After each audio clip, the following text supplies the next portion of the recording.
I'm not going to be the one to actually introduce the panel, but we're very thankful to one of our lead sponsors who helped us put this panel together. So that lead sponsor is Precious Metals Summit. So on behalf of Precious Metals Summit, to introduce this panel, I'd like to introduce Misha Leventhal. So. Thank you, everyone, and thank you for joining this wonderful session, this wonderful keynote we have going on. My name is Misha Leventhal. I'm with Precious Metals Summit Conferences. We're honored to be a first-time sponsor of the Planet MicroCap Showcase this year. And it's my great pleasure to introduce our next panel. We have David on the far left. We have, or I guess your right, we have David Erfle, professional mining investor and analyst. We have Gwen Preston, editor and publisher of the resource Maven. And then moderating this discussion, we have Bill Powers, host of miningstockeducation.com and podcast. So without further ado, please take it away. All right, we'd like to begin by getting a little backstory, Dave and Gwen, of how you got investing in the high-risk, high-reward sector of junior mining. Dave, if you could kick us off, please. Sure. Well, back in my other life, I had a job at University of California, Los Angeles. I purchased all the telephone equipment and housed all the equipment and kept the inventory for the university. And that was back in the late 90s, early 2000s. And I had a lot of extra time on my hands because it was a government job, kind of. It was a state job. And B, I pretty much streamlined the operation where I only had to work a couple hours a day. So I started to get into investing, and I was watching all my friends get rich in the stock market investing in tech stocks. So I said to myself, well, it looks pretty easy. If these clowns can do it, I could do it too. So I started to invest in tech stocks, and of course, this was in late '90s, early 2000s, and of course, the bubble burst right after I started to invest in tech stocks. Promptly lost half my money, and I said to myself, well, if I'm going to be a serious investor, I better start investing seriously. So I started to look for a niche sector that was going up while everything else was going down. And I came across the mining sector. And I went, wow, look at all these little companies. Look how well they're doing. And so I really started to get into it. And I purchased my first mining stock in 2003. It's Golden Star Resources, and did really well with it. And I started to invest more and more. All of a sudden, I was putting all my money into this sector. And at the same time, I was restoring an old house in Pasadena, California here. And the housing market, of course, was going crazy. So around 2005, I said to myself, well, I've pretty much taught myself how to invest in this sector correctly. I'm making money, I'm doing really well. Now I need an infusion of capital, because the last thing you want to do in the junior sector is trade on margin. So I ended up, my house wasn't completed yet, but it was 2005 and the bubble was getting really frothy. And the mining sector was consolidating a couple of years of gains. So I sold the house and put all the money into juniors. Don't try this at home. But, and then I ended up tripling my money in a couple of years, quitting my job, moving to Buenos Aires, traveling around the world, yada, yada, yada. And pretty much changed my life. Since. Yes, I've been a full-time investor ever since, and now it's my career, and it's very exciting. Sometimes I feel like it's the bane of my existence, but other times it's very exciting, and there's a lot of great people in it, and a lot of great stories. Gwen, you have a unique story of how you came to write a newsletter and be a full-time investor as well. Well, we all do, don't we? A bachelor's degree in chemistry, master's degree in journalism. Thought I wanted to do health writing, didn't think there was enough people doing journalism with technical backgrounds. Quickly realized that working for newspapers was a terrible setup, lack of job security in a dying industry. And so I ended up picking up this job because the title or the job description said, must have a technical background, be willing to write, and be willing to or be good at writing and willing to travel. And I was like, I can do that. And that was for a newspaper called The Northern Miner, which has for over 100 years been the newspaper about mineral exploration and development around the world and mining. And so then I had the very good luck to spend 5 years through some very interesting market times from 2007 through to 2014. I realized that's 7 years. There's another 2 years in the middle that I was doing something different. Traveling the world on the invitation of exploration and mining companies, visiting projects. And one of the reasons it was such a great opportunity is because I was a journalist. I was not allowed to own anything that I wrote about. And so I could learn about the industry from an objective, protected standpoint. So did I miss out on some opportunities? Sure, but I also probably saved myself from losing a bunch of money investing when I actually didn't know what I was doing yet. In the middle of that time at the newspaper, I actually spent 2 years away as a ghostwriter for a well-known newsletter writer. He was more focused on energy at the time, but that showed me the newsletter world, at least within a large newsletter organization. And then in 2014, a friend in the mining space said, Gwen, you should start your own newsletter. And I was like, I don't know enough to do that. And he's like, nobody. One of the things that I love about mining is that nobody knows everything. There's engineering, there's geology, there's accounting, there's capital markets, there's permitting, there's like the socioeconomic, there's legal. There's so much to know that nobody knows everything. And so you just have to figure it out, right? You have to know people, you have to lean on people. And so I had a very good network at the time. And so in 2014, I quit my salaried, pensioned, benefited job and started my own newsletter business at the bottom of a bear market. And I love it. Although in the last week, I have not loved it quite as much. But anyway. And so, Gwen, you brought up how there's so many different things you need to look at before you invest in a mining company. And one of the first things both of your newsletters start with is the macro situation. So, Gwen, could you give us a thumbnail overview of your macro analysis and why someone might consider junior mining stocks right now? Oh, if it had been 3 weeks ago, it would have been a lot easier to have this conversation. But anyways, it is not 3 weeks ago. It is right now. So we're in a bull market for metals. That bull market is in a pause because we are as we all know, we are at the beginning of a very intense rate hike cycle. And that rate hike cycle is adding a lot of uncertainty to everything. So I think the safest way to say it is that there is a pause in the base metal argument. And the base metal argument is completely fueled by the Green Revolution. The Green Revolution is a paradigm shift for metals demand.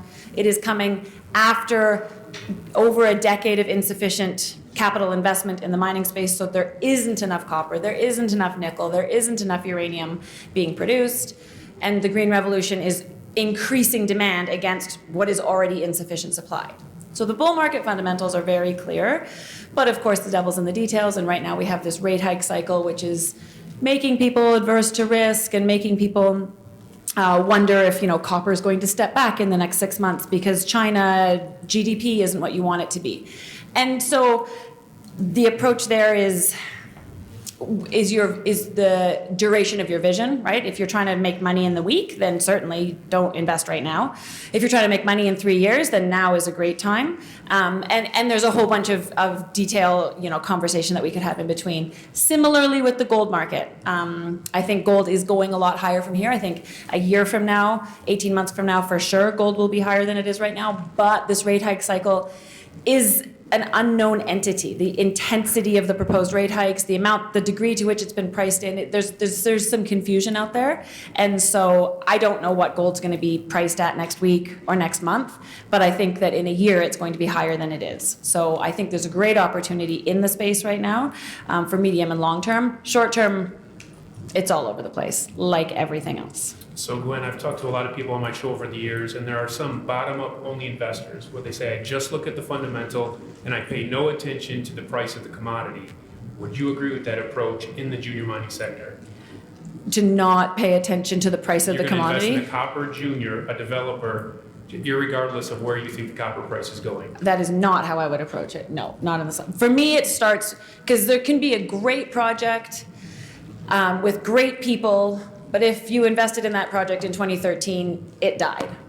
There's no way that you made money on that between 2013 and 2015, no matter how good the project was. How can you make money in the junior mining stocks against the headwind of a falling commodity price? Is it even possible? No, I don't think it is. That's why you need to invest. That's why I think we both start our newsletters talking about macroeconomics, because that foundation has to be the starting point.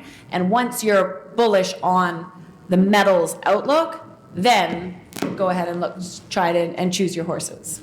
Dave, you focus on the gold price, and your letter primarily covers the gold juniors. So maybe share a little bit about your perspective of gold and how you analyze how the gold miners perform relative to gold and how that influences your decisions. Sure. Well, the secular gold bull market began at the turn of the century. And the first phase of the bull market ended in 2011, and it ended right before $2,000 an ounce gold, going from $250 an ounce to nearly to over $1,900 an ounce in a decade. Basically, it went up in a bull market in the stock market as well. It started with a bear market in the stock market up until about 2003, 2004. But the next phase after that, it went up in a bull market in the stock market. And most of these mining bull markets have happened along with a equity bull market. But that wasn't the question. So the question was basically about gold and juniors. Yeah, So, because you always look at the relationship between GDXJ Right. and the price of gold, Right. and that is highly influential on how you move in and out of juniors. Exactly. So what I was getting to was basically the second phase of the bull market in gold began at the end of 2015, and it also began with a rate hike cycle by the Federal Reserve. The secular bull market began at the turn of the century with a rate hike cycle as well. So, but what's happening with the miners in relation to the gold price now is basically inflation has really gotten ahead of itself, and the gold price got ahead of the inflation. See, the gold price doubled from 2015 to 2020 before the inflation came in. So the gold price was basically predicting the inflation, and now we're consolidating that move, the doubling of the gold price from 2015 to 2020, within a range basically between 1,800 and 2,000. And the gold stocks, basically the miners, they have fixed prices, they have fixed costs, and their balance sheets are fantastic, yes, but as the gold price is consolidating, the cost to get that ounce out of the ground is rising. And also there's CapEx creep on all these juniors as well. So a junior project that maybe would have made money at $1,600 gold, $1,700 gold, now you have to add on a couple $100 for their CapEx that's been rising.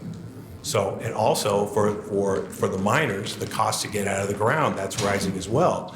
And at the same time, we had the stock market that was going up. So your generalist investor really didn't care about mining stocks. So basically, the juniors have been in a bear market while the miners have started to be in a bull market. So I don't think the juniors will really get to be into a bull market until A, M&A really starts to heat up again, and B, the gold price makes a floor of $2,000 as opposed to a ceiling, because $2,000 an ounce has been a strong ceiling for over a decade. And as far as the generalist investor is concerned, they're not really going to get into gold until it makes that strong ceiling a strong floor. We've had a daily close above 2,000. We've had a weekly close above 2,000, but we've yet to have a monthly close above $2,000 an ounce. And if you step back at the big picture of the gold bull market, it's formed what is called a cup and handle pattern. That is technically the most bullish pattern in technical analysis. And it's a decade-long cup and handle pattern. So once the gold price has a monthly close above 2,000, that technical pattern will begin to be completed. And once it has a monthly close above 2,100, it will be completed. And I think the miners and the juniors will probably begin to sniff that out when that takes place. Just recently, we had the gold price run up to 2,000 twice really quick, basically on war news. You know, you don't want to see the gold price rise because of geopolitical tensions. You wanted to see it rise because of macro fundamentals. So the gold price got ahead of itself again when it was trying to break out. So I think while it's consolidating here, this is a great time to start accumulating these things, like Gwen started off, she would rather be talking about this a couple weeks ago, because I mean, the gold sector, the GDX and the GDXJ, the ETFs related to the miners, they looked like they were about ready to take off. But in 1 week, they had 8 weeks of gains taken off the table when this margin call situation happened in the marketplace. So juniors are sold with reckless abandon when margin calls happen, because basically they're consuming capital. They don't throw off any. They don't have any cash flow. They just consume capital, and they're the first things to be sold. We have a lot of accredited investors in the audience, so could we address how you position your portfolio in terms of balancing private placements and buying in the open market? What are some of the benefits and drawbacks of each, and how do you manage that in your own portfolio, Gwen? We could spend 45 minutes on that topic, so I will try and keep that tight. I think the biggest considerations are accredited investors can participate in private placements. Obviously, the drive for a private placement is most of the time access to a warrant or a half warrant.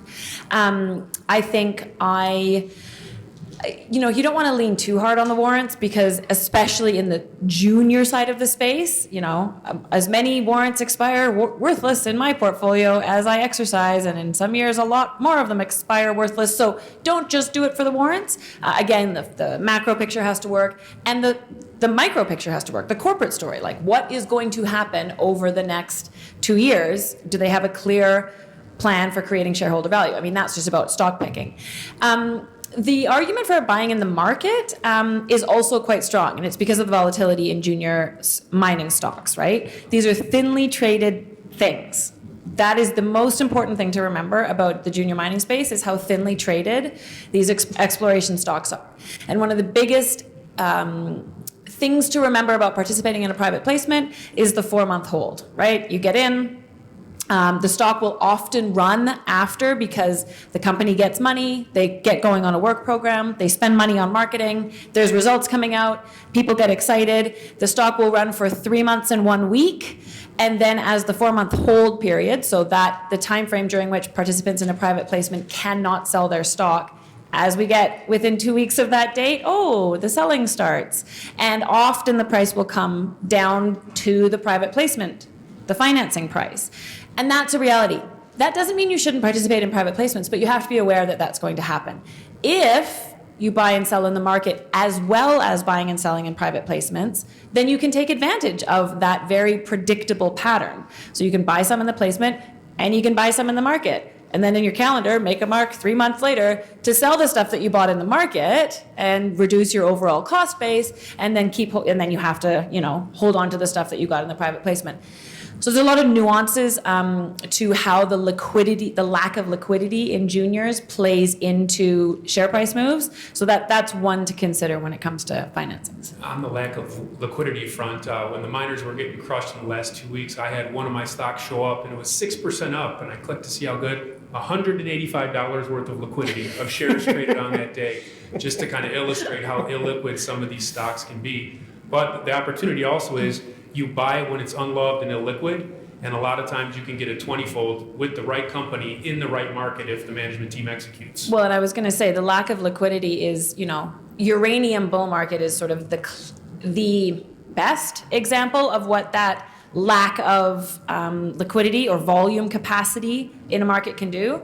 When uranium goes, it goes absolutely bonkers, because when investor interest turns to the uranium space, there are so few issuers out there that people can buy that it's a whole bunch of money trying to just push into the same few stocks. So that can be the advantage for sure of a lack of liquidity. But yeah, it cuts both ways. Dave, you and I are Americans investing on the venture exchange, primarily in Toronto, and so there are some challenges for us as U.S. investors doing private placements. Without belaboring it too long, because you and I have griped back and forth for quite a bit how difficult it can be, maybe share a couple key points for U.S. investors that don't understand how to navigate the Canadian private placement market. Certainly, yeah. There's something called a legend removal process that we have to deal with, that Canadians do not have to deal with. As Gwen was saying, they have to wait for 4 months and a day for their shares to come off hold before they can sell them or trade them. For a U.S. investor, it can be up to 8 weeks longer than that. So while all the Canadians are selling their private placement shares, if they feel they should, because the narrative changed or they think it's going to go lower, whatever the case may be, because they want to keep the warrants, we have to wait another 6 to 8 weeks to sell if we want to sell.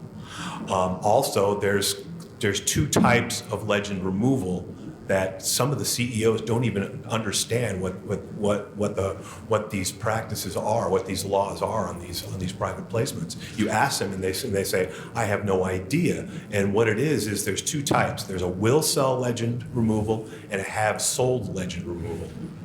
A will sell legend removal, it used to be the typical legend removal, where the investor can just sell a small amount of shares to get the legend removed. But now a lot of them are attaching something called a have sold legend removal, and we have to sell the entire position just to get the legend taken off. So this is something that only U.S. investors have to deal with. So I've limited my private placements a lot. I rarely do them anymore. It has to be something that I really believe in, that I really feel, hey, this one really has a chance, so I'm going to go ahead and take a chance.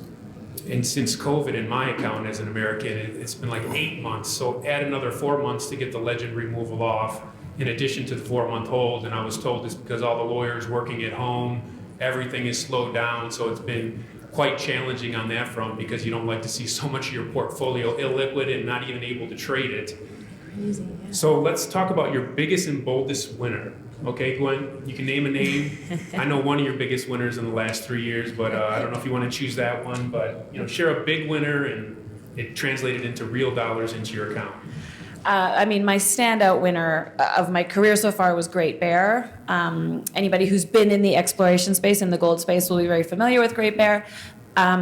It's a stock that I invested in and made available to my subscribers who follow me for private placement opportunities.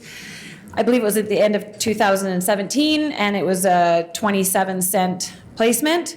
And the reason that I love the story, aside from the fact that it did really, really well, is because it just had everything. When the classic question in a situation like this, and it's a very, very good question, is how do you choose a junior exploration stock, right? There's so many out there. How do you choose them? And there's a long list of requirements.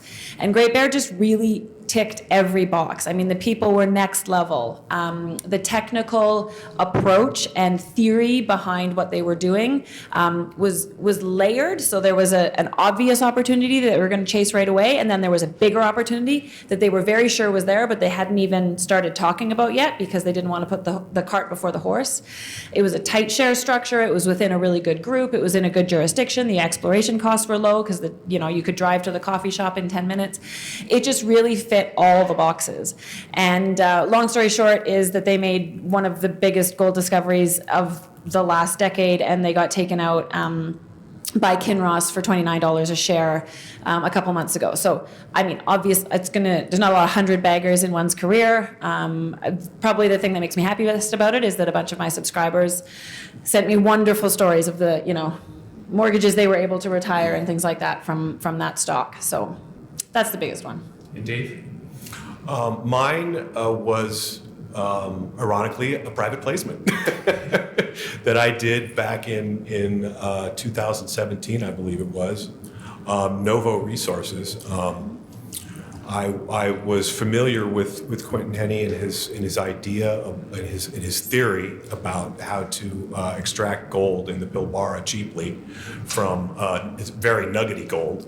And I always, whenever I saw him at a conference, I'd say, "How's it going at Novo?" And he said, "Well, the last time I saw him, he said, well, we're doing a private placement. Maybe you should get into this one." So I got into it, and I don't know if you've ever heard of it, but it took the market by storm, and it went up tenfold in the matter of about 6 or 7 months, I believe it was. And it's funny because two camps quickly grew out of this story. One camp said there's no way they'll ever be able to mine this economically and successfully. And another camp said this will be the cheapest gold extraction story you'll ever see. It'll cost, $200 an ounce to get it out of the ground, whatever. So we had these two different camps going back and forth. Meanwhile, the stock just kept going up.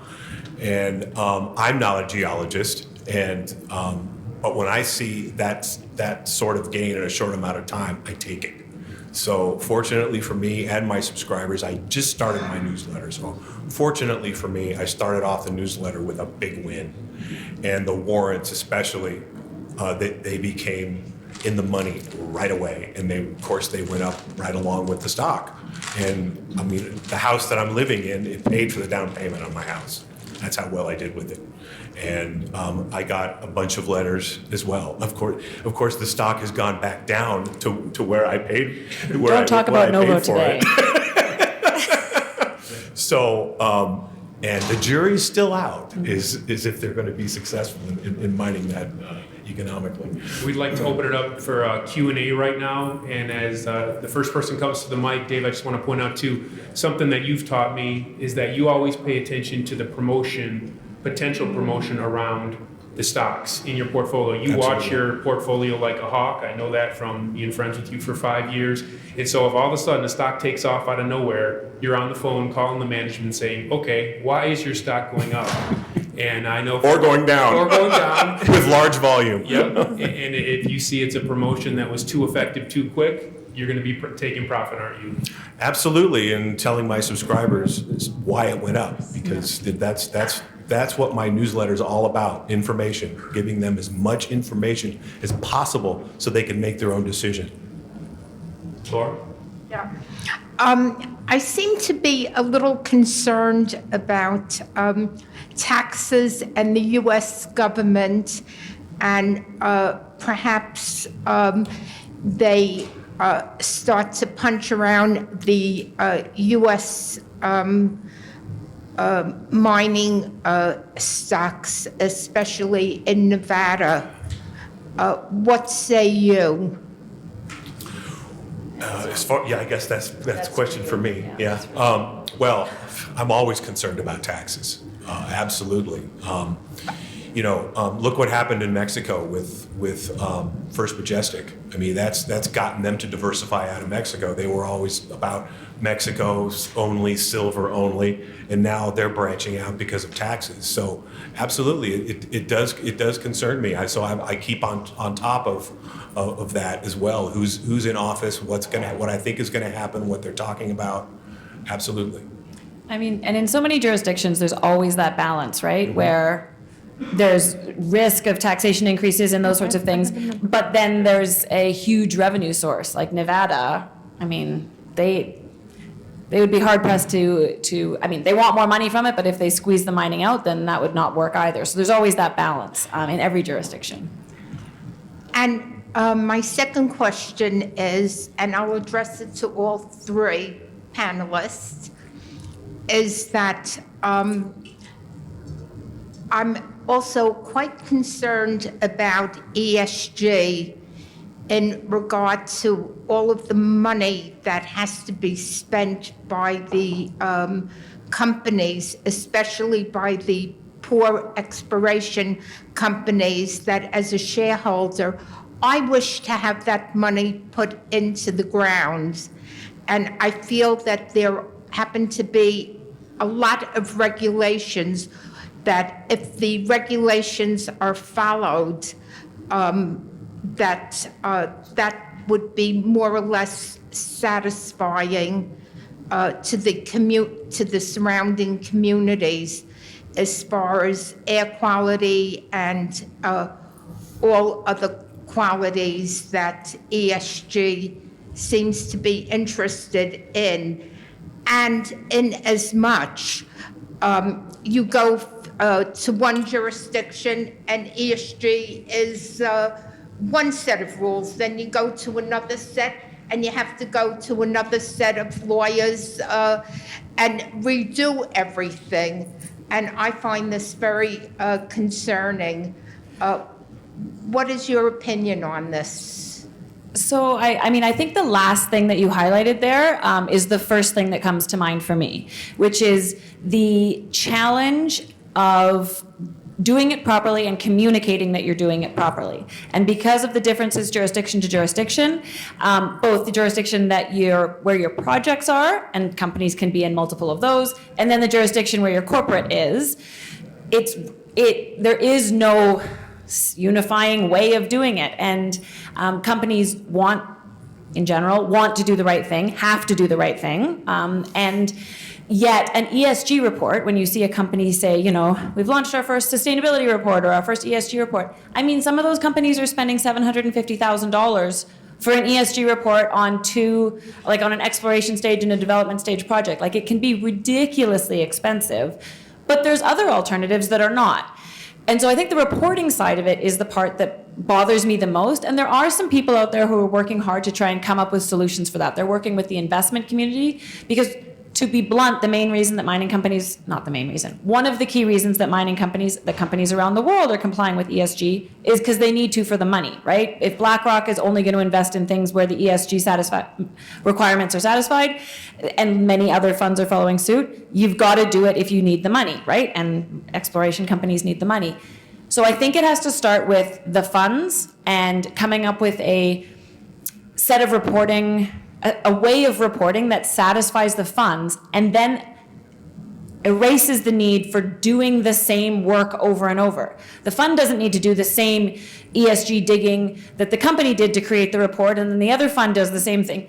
If we can just come up with a coherent and accepted way of reporting this, then the costs could be lower and the work could be done once instead of multiple times. And there are groups out there that are working on that.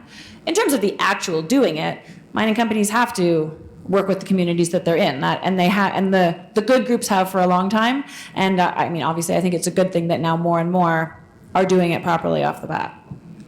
Dave, you were mentioning to me that you read some mining CEOs, their number one concern now is not inflation or CapEx building their projects, it's actually dealing with ESG related issues. Right, absolutely. I think the report came out last week. That's their number one concern now. You would think it would be inflation cost creep on their CapEx on their projects, but it's not. So this is something that it's a whole new world for all of us that we're going to have to deal with. Okay, I think we have time for maybe one more question. So want to hear your thoughts on, a average management team and a good asset, or a good management team and an average asset. So what do you back, the management team, or do you back the asset? You always go with the management team. It's the most valuable capital in the business. A good management team shouldn't have an average asset. That shouldn't exist. Absolutely. And if they do, then hopefully they're working in the background to get a better one. Right. And if they're serially successvel, then that's the reason why. Yeah. Okay, since that was so easy, second follow-up question.